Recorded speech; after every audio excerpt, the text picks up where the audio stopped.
Middle east में चल रही जंग के बीच डोनाल्ड ट्रंप अमेरिका के 47वें राष्ट्रपति चुने गए। अपनी जीत के बाद ट्रंप ने ऐलान किया कि वो युद्ध भड़काने नहीं बल्कि युद्ध रोकने आए हैं और उनके इस बयान से कयास लगाए जा रहे थे कि अगले कुछ ही दिनों में इजराइल और यूक्रेन युद्ध रुक सकता है।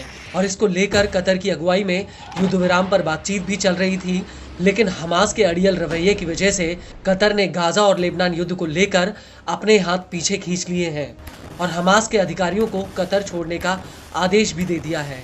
कतर का कहना है कि हमास बार बार युद्ध विराम में रोड़ा अटका रहा है।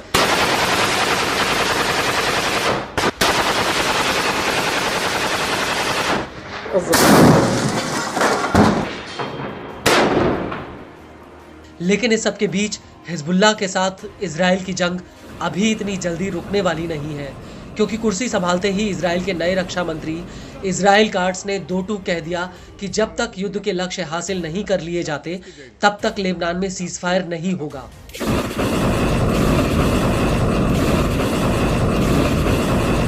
ट्विटर पर अपनी एक पोस्ट में इजराइल के रक्षा मंत्री ने लिखा कि इजराइल की आक्रामक कार्रवाई हिजबुल्लाह की ताकत को कम करने के लिए जारी रहेगी और जीत का फल हासिल करेगी।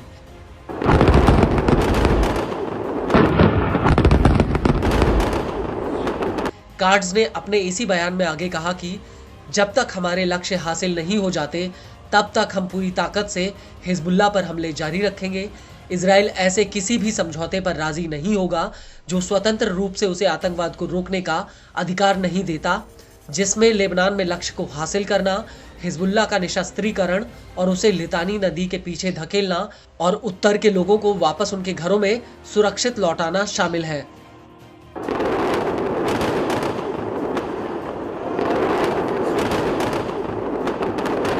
वहीं दूसरी तरफ कार्ड्स के इस ऐलान के बाद हिजबुल्लाह ने भी साफ कह दिया कि वो इजराइल के साथ लंबे युद्ध के लिए तैयार है।